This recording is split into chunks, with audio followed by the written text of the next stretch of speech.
بسم اللہ الرحمن الرحیم۔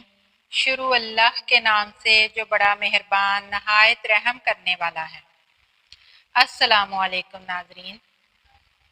رسول اکرم صلی اللہ علیہ وآلہ وسلم نے ارشاد فرمایا کہ 3 کام ایسے ہیں جن سے کسی کو معاف نہیں رکھا گیا، یعنی جو شخص ان کاموں کو انجام دے گا اس کے باقی گناہ تو معاف ہو سکتے ہیں، لیکن جو شخص ان 3 کاموں کو انجام دے گا اس کو کبھی معافی نہیں دی جائے گی اور اسے دوزخ میں ڈال دیا جائے گا۔ ناظرین، احادیث محمدی صلی اللہ علیہ وآلہ وسلم میں ملتا ہے کہ جس انسان نے ان 3 کاموں کو انجام دیا تو ان کاموں کی کبھی معافی نہیں ہوگی، اور جو بات حدیث میں آ جائے تو ایسی بات کبھی جھوٹ ہو ہی نہیں سکتی۔ جو الفاظ نبی کریم صلی اللہ علیہ وآلہ وسلم کی زبان مبارک سے ایک بار ادا ہو جائیں تو پھر چاہے سورج مغرب سے طلوع ہو کر مشرق میں غروب ہو جائے تو وہ بات کبھی جھوٹ ہو ہی نہیں سکتی، بلکہ ایسی بات ہمیشہ سچ ہو کر رہتی ہے۔ تو نبی کریم صلی اللہ علیہ وآلہ وسلم نے اگر ارشاد فرمایا ہے کہ ان 3 کاموں سے کسی بھی انسان کو معاف نہیں رکھا گیا، تو اس کا مطلب ہے کہ جو بھی انسان ان 3 کاموں کو انجام دے گا تو وہ بروز قیامت اپنے پروردگار کے سامنے جواب دہ ہوگا۔ اگر آپ نے کبھی بھول کر بھی ان کاموں میں سے ایک کو بھی انجام دے دیا ہے تو فوراً اپنے پروردگار سے معافی مانگیں اور گڑ گڑائیں کہ اللہ مجھ سے انجانے میں بھول ہو گئی تھی، میں تجھ سے معافی مانگتا ہوں، اور یقیناً پروردگار عالم آپ کو اس گناہ کے لیے معاف ضرور کر دے گا، لیکن اس کے ساتھ ساتھ آپ کو اس انسان سے بھی معافی مانگنی ہوگی جس کے ساتھ آپ نے یہ گناہ کیا ہوگا، اور جب تک وہ انسان آپ کو معاف نہیں کرے گا تو اللہ تعالیٰ بھی آپ کو معاف نہیں کرے گا۔ اس لیے لازم ہے کہ آپ اس انسان سے بھی معافی مانگیں جس انسان کے ساتھ آپ نے یہ برائی کی ہو۔ تو ناظرین، رسول خدا صلی اللہ علیہ وآلہ وسلم کی حدیث کے مطابق سب سے پہلی چیز جس کی کوئی معافی نہیں وہ ہے وعدہ پورا کرنا، چاہے مسلمان کے ساتھ کیا گیا ہو یا پھر کافر کے ساتھ۔ ناظرین، وعدہ پورا نہ کرنا انسان کو دوزخ میں لے کے جا سکتا ہے۔ اس حدیث کے مطابق جو انسان اپنا کیا گیا وعدہ پورا نہیں کرے گا، چاہے وہ وعدہ اس نے کسی مسلمان اپنے مومن بھائی کے ساتھ کیا یا پھر کسی کافر، یہودی، عیسائی یا کسی بھی مذہب والے کے ساتھ کیا ہو، اور وہ کیا گیا وعدہ اس نے نہ نبھایا ہو تو اس کے اس عمل کی معافی نہیں ہوگی، اور وہ اس عمل کے لیے گنہگار اور سزاوار ٹھہرے گا، اور بروز قیامت اسے اللہ تعالیٰ کی بارگاہ میں جواب دینا ہوگا کہ اس نے اپنا کیا گیا وعدہ پورا کیوں نہ کیا۔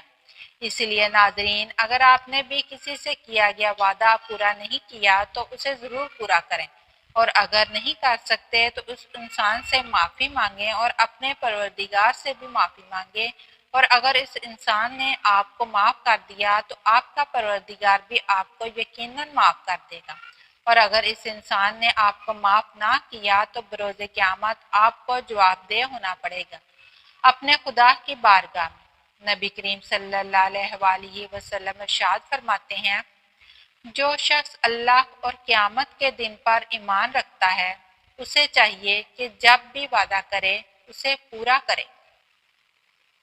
ایک اور جگہ ارشاد ہے کہ اپنے کسی بھی بھائی کے ساتھ ایسا کوئی وعدہ نہ کرنا کہ جس کے بعد میں خلاف ورزی ہو۔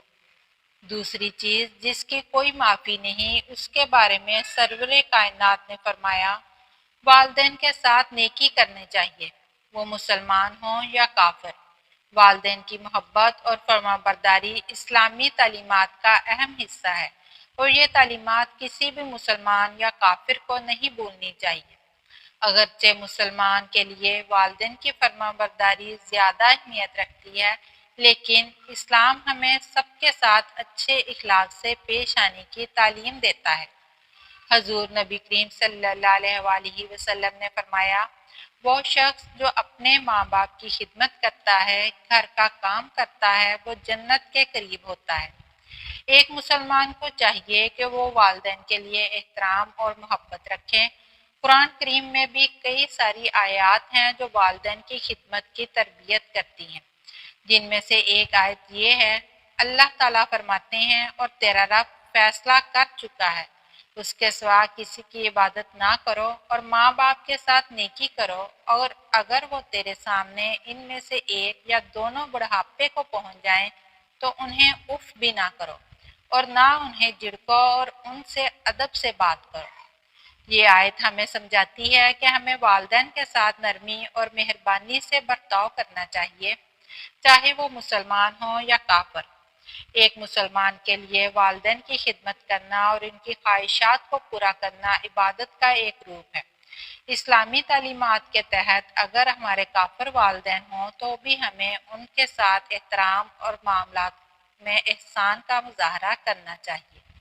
कुरान करीम में एक ऐसी आयत है जो इस तालीम को बयान करती है, और हमने इंसान को अपने माँ बाप के साथ अच्छा सलूक करने का हुक्म दिया है, और अगर वो तुझे इस बात पर मजबूर करे कि तू मेरे साथ उसे शरीक बनाए जिसे तू जानता भी नहीं, तो उनका कहना ना मान। इस आयत में परवरदिगार ने साफ साफ फरमा दिया है कि हमने इंसानों को कहा है कि वो अपने माँ बाप के साथ अच्छा सलूक करें। इस आयत में लफ्ज़ इंसान आया है, ना कि मुसलमान, जिससे पता चलता है कि वालिदैन की कदर करना कितना ज़रूरी है। इस तीसरे काम की जिसके बारे में हज़रत मोहम्मद सल्लल्लाहु अलैहि वसल्लम इरशाद फरमाते हैं कि जिससे किसी को माफ़ नहीं रखा गया, अमानत की अदायगी की है। अमानत किसी मुसलमान की हो या फिर काफिर की, अमानत की अदायगी पर इस्लाम ने बहुत जोर दिया है। बहैसियत मुसलमान हम सब का फर्ज बनता है कि जब भी कोई इंसान हमारे पास अमानत रखे, चाहे वो इंसान मुसलमान हो या गैर मुस्लिम, हमारा फर्ज बनता है कि उसकी अमानत की हिफाजत अपनी जान से करें और उसे वैसे ही वो अमानत लौटाएं जिस तरह उसने हमें वो दी थी। इस्लाम में अमानत की अहमियत को बेहतरीन तौर पर समझाया गया है। अल्लाह ताला फरमाते हैं, हमने आसमानों और ज़मीनों और पहाड़ों के सामने अमानत पेश की, फिर उन्होंने इसके ठिकाने से इनकार कर दिया और इससे डर गए और उसे इंसान ने उठा लिया। बेशक वो बड़ा जालिम, बड़ा नादान था।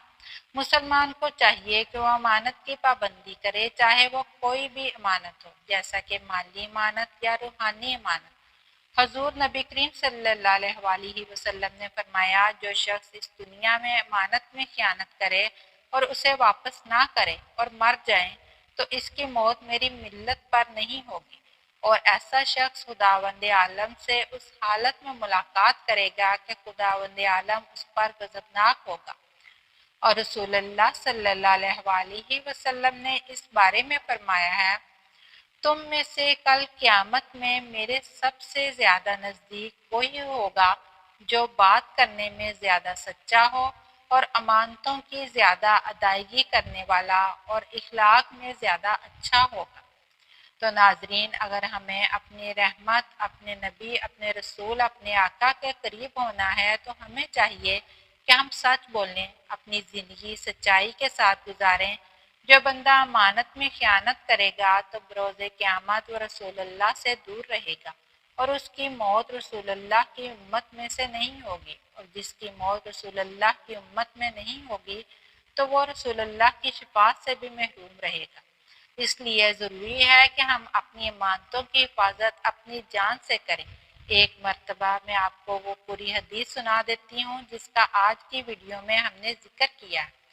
रसूलुल्लाह सल्लल्लाहु अलैहि वसल्लम फरमाते हैं, 3 काम ऐसे हैं जिनसे किसी को माफ़ नहीं रखा गया। पहला, वादा पूरा करना, चाहे मुसलमान के साथ किया गया हो या फिर काफिर के साथ। दूसरा, वालिदैन के साथ नेकी करना, चाहे वो मुसलमान हो या काफिर। तीसरा, अमानत की अदायगी, चाहे अमानत किसी मुसलमान की हो या काफिर की। परवरदिगार हमें दीन की अच्छी तालीम और समझ बूझ नसीब फरमाए। नाजरीन, वीडियो के इख्तिताम पर आपसे गुजारिश है कि वीडियो को लाइक कर दें और चैनल को सब्सक्राइब कर दें, और कमेंट बॉक्स में अल्लाह ताला के 99 मुबारक नामों में से कोई एक नाम ज़रूर लिखें। शुक्रिया। अल्लाह हाफिज़।